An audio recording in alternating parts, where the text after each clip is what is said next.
Hello everyone, welcome to my channel. My name is Ari, and today we're going to have some more stories about our toxic life. But before we start, it would be so much appreciated if you would subscribe to my channel, like the video, if you enjoy it, and maybe leave a comment down below. These simple clicks would mean a lot to the future of this channel and really reward the effort that I put in every day. And now without further ado, let's go.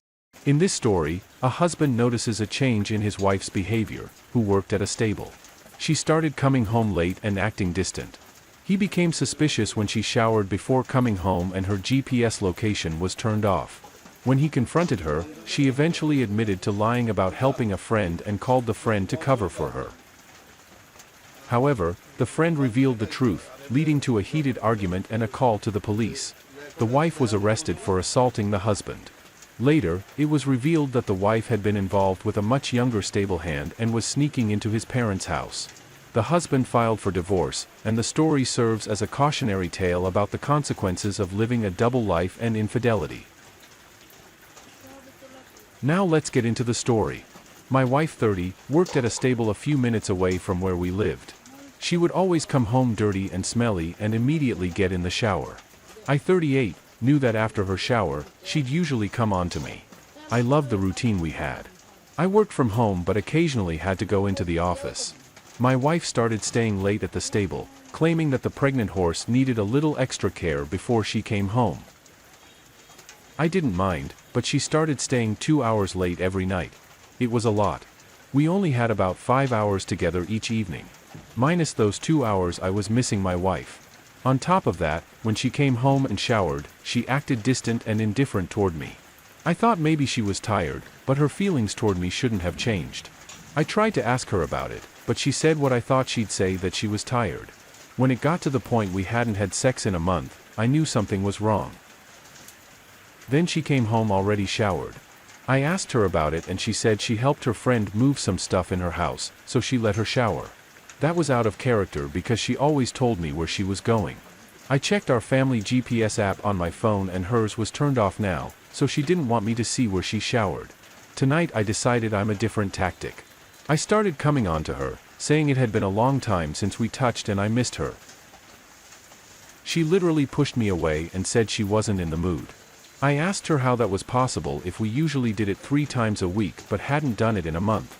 At that point, she didn't know what to say. She tried to say that she felt smothered, but I knew that was nonsense. She just didn't like that I was picking up on these clues and wouldn't let her get away with betraying me. I asked her why her family locator was off and she was silent. After a few awkward moments, she said, "See, this is what I mean by smothering." I asked her why she'd been so distant, and what I could do to help our relationship, because apparently something had changed. She tried to say nothing had changed, and she really did just move furniture for her friend. I asked who the friend was, and she said it was Patty, the owner of the stable. That was great, because I knew I could ask her to call Patty right now and ask if she was helping her tonight and showered there. My wife was extremely upset with me for asking that. She said it was late now, and Patty usually went to bed early, so she didn't want to call her. I said if she wanted to keep our relationship, she needed to do this for me so I could maintain my trust in her. She did not like the ultimate, but she decided to call her and try and ask Patty in such a way that it sounded like she needed her to say yes and cover for her. Patty did not cover for her. She said she was not at her house and had no idea what she was talking about. A lot of screaming ensued, and my wife hung up on Patty. We argued about who was supposed to leave the house because both of our names were on it. I ended up sleeping on the couch that night, but the next morning, I was overjoyed to find that Patty had fired my wife from the stable under the assumption that she was cheating on me. My wife was so mad at me, saying it was my fault she lost her dream job. I asked how that was possible if she was the one that chose to lie to me, and I simply called her out on it. I asked her again where she showered the night prior, and she didn't say anything because she already lied once and it didn't work. Just then, Patty called me. I was my wife's emergency contact at the stable. I answered it by saying, "Hey, Patty," and my wife freaked out. She came at me trying to grab my phone from me. I yelled for her to get off me, and Patty said she was going to call 911. I was surprised she jumped to that so quickly, but at this point, I thought she probably knew more than I did. My wife didn't know she said that, and she kept trying to take my phone. I refused, so she started hitting me repeatedly to try to get it out of my hand. I couldn't believe this was happening. I think at this moment she forgot or didn't care that we had a camera in our living room. The cops arrived after she stopped hitting me, and she was shocked they showed up. She asked if I called them, and I told her Patty did. She was completely dismayed. I told the cops what she did and said I had it on camera. When I showed them, they arrested her. Just then, Patty called me back. I told her what happened, and then she told me what I was trying to figure out all along. Patty had hired a new stable hand who was 2010 years younger than my wife. I guess age is but a number. They started flirting and hanging out late at the stable, but Patty knew my wife was married. My wife tried to ask her to cover for her, and she refused, telling her to keep her out of it. My wife made the wrong decision to say she went to Patty's house, but it was the only person I wouldn't be suspicious of. Then she made the terrible decision to try to call Patty for backup when she already told her to leave her out of it. The reason Patty decided to call the police was because she knew my wife was hitting me and that my wife threatened me. This was so surprising to hear. My wife never threatened anyone before that I knew of. She'd always been so kind and sweet. I guess when her double life was about to be exposed, she lost it. I filed for divorce, and she had to pay me a court settlement for the attack I had on video. Patty told me that she noticed my wife going to AP's house, but for obvious reasons, she didn't want to get involved. Eventually, she told me that AP lived with his parents, and he was sneaking my 30-year-old wife into the basement. What situation? After this dramatic situation, AP didn't want to see my wife again. She started acting crazy, like I was the one who ruined her life. I told her I didn't force her to make poor decisions. Take this as a lesson to all. Don't live a double life and then get mad at everyone else when your lies are. Don't cheat on your significant other because it's only asking for bad karma. Here are my thoughts on the situation. OP, I'm sorry to hear about the difficult situation you've experienced. It seems like your spouse's actions were both surprising and hurtful. Her behavior, from threatening her own boss to physically attacking you, clearly displayed a lack of consideration for others and an inflated ego. Her involvement with a significantly younger individual suggests a disregard for the commitments made in your relationship and a lack of maturity in handling the complexities of an age-different partnership. It's unfortunate that she couldn't engage in open and honest communication, which is crucial in any relationship. Her choices may have left you feeling betrayed and hurt.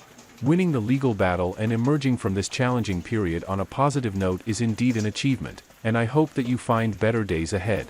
I wish you nothing but the best of luck, OP. In this story, OP's long-term relationship with their girlfriend, with whom they have a young daughter, starts to unravel when they discover suspicious messages on her Facebook account. Over time, they uncover evidence of her talking to other men late at night, deleting messages, and even getting involved with one of these men on the night of her DUI arrest. Trust issues and lies continue to plague their relationship, causing emotional turmoil. Despite their love for each other and the presence of their daughter, he is torn between staying and trying to make it work or walking away from the relationship. The situation is further complicated by external stressors, including a family death. He contemplates reaching out to one of the men involved to get more clarity on the situation but is uncertain about whether this is a good idea. Now let's get into the story. Hey! First time ever doing anything like this, I felt very broken for 2 weeks since Discovery Day. I will start with how everything came crashing down, then tell you what troubles followed. I guess I'm just looking for opinions and advice since I don't have many friends and I'm embarrassed to speak with them about it. My girlfriend and I have been together for 8.5 years and have a 2.5-year-old little girl. I had my suspicions for years, but within the last 4 months, I've been checking her Facebook page through an old phone that was still logged in. What I noticed first that was a little troubling was her reaching out to guys for conversation. 90% of them were after midnight. Nothing too terrible, but just a "Hey, how you doing? I miss your face, long time no talk," etc. Also, there were a few times where she gave them her phone number to not really mess with Facebook. I didn't have proof that she was cheating and didn't want to bring it up to her that I was invading her privacy. So I said nothing for the time. I would check in on Facebook every few weeks.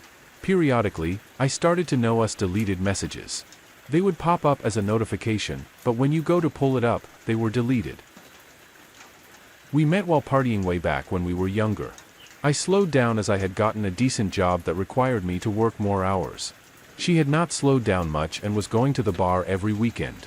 This was a neighborhood bar that a lot of friends in our circle, mostly hers, and I guess you can say acquaintances of mine, would go to 70% of the time her brother or good guy friends were with her, so for the most part one felt comfortable with her being there without me. In November, I called her at about 10 o'clock to see where she was and if she was on her way home to me and our daughter. The door where she worked closed at 9 o'clock. She then texted me and said she was swinging by the bar for a few drinks. I was disappointed, but it wasn't unusual. My daughter finally fell asleep at around 11 o'clock and I had worked since 3 in the morning that day, so I fell asleep with her. I woke up at 4:30 and she still wasn't home. She normally stays up until 5 a.m. This has happened before, but I'm still concerned, so I called her. She answers the phone drunk and says it's not good. She said she's talking to the cops and she has to get off the phone. I asked her where she's at so I could maybe help with the situation and at least keep the car from getting towed. She was with a guy bar friend of both of us and her brothers and said she was taking him home, so she said somewhere around his house. After talking to her brother and trying to find her, we finally pull up to the scene. She was arrested and being brought to jail for DUI. The car was already being towed and her guy friend was in the truck with her brother. The car was off in some random neighborhood nowhere near the guy's house and was reported as a suspicious vehicle that was left running. It being very late at night and trying to deal with the situation at hand, I was just trying to get my child's mother out of jail and get my car back. I talked to her brother after I had gotten home and got the guy's side of the story. According to her brother, after I had bonded her out of jail and talked to her to get her side of the story, they didn't match up. Both were lying. I knew something was wrong. I told her immediately that's not what I heard happened.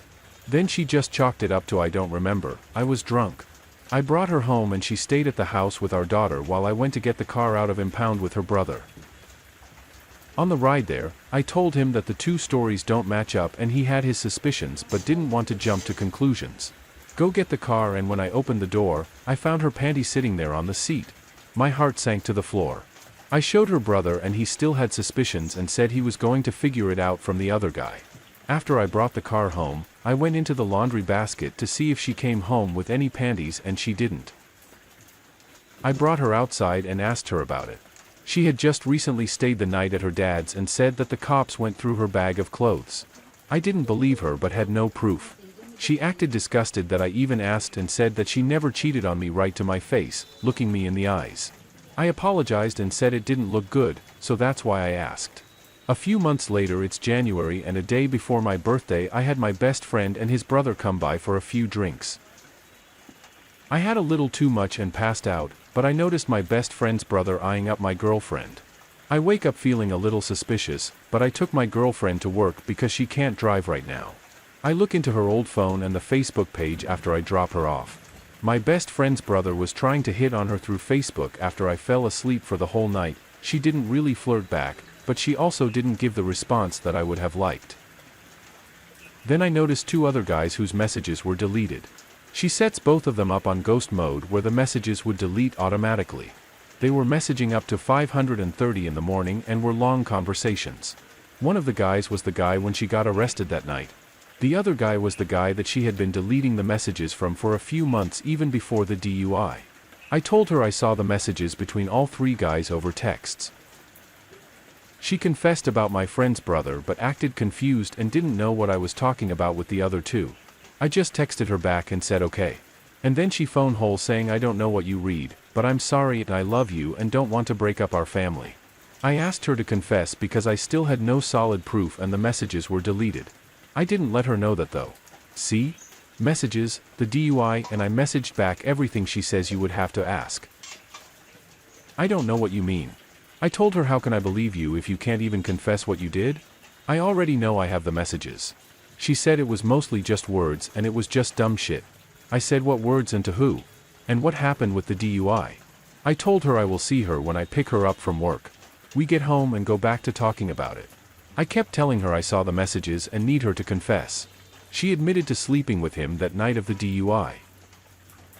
And the other guy that she's been deleting the messages from has been just saying dumb shit. I asked her what did she say and she replied it was about him flirting with her while they were at the pool table. I forgot to mention this was another regular at the bar. We've both been trying to deal with this for 2 weeks and it's still hard. She keeps saying she wants to move forward and not look in the past, but it's hard to get out of my mind all of the lies and the betrayal. I did everything I could have for our relationship. I feel like I can't trust anybody. But I do love her. I told her we will try to make it work, but it eats at me every day. I honestly think the only thing holding us together is our daughter. I came from a broken family and don't want her to live like that. I don't know if I feel weak for staying or strong for trying to make it work. She says it's easy for you just to walk away, and I think that is true. So I wanted to take the harder path to give it everything I can. This is not the first time she's lied to me. She has lied about phone numbers being guys' numbers, saying it was her cousin's. She has also lied about where she was at. Her brother called me to say she was up to no good, that I should go check on her. I pull up to the bar at the same time as her with another guy in her car. She drove away and said it was nothing.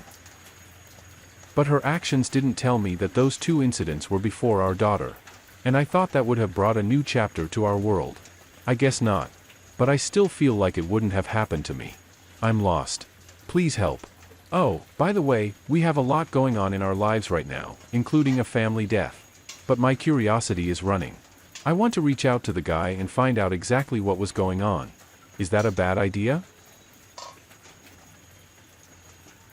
Here are my thoughts on the situation. I can only imagine the whirlwind of emotions running through you at this moment. It's essential that you consider getting a DNA test for your daughter right away and reach out to a lawyer as soon as possible. Additionally, it might be a good idea to ask your girlfriend to leave temporarily to allow yourself the time and space needed to process and heal from this deeply hurtful betrayal. It's crucial to prioritize your daughter's safety, especially if your girlfriend is struggling with substance abuse issues. Your girlfriend appears to be making erratic decisions, which isn't conducive to a stable environment for your child. Ensuring your daughter's well-being should be the top priority, and if necessary, pursuing full custody through the legal system might be a step you need to take.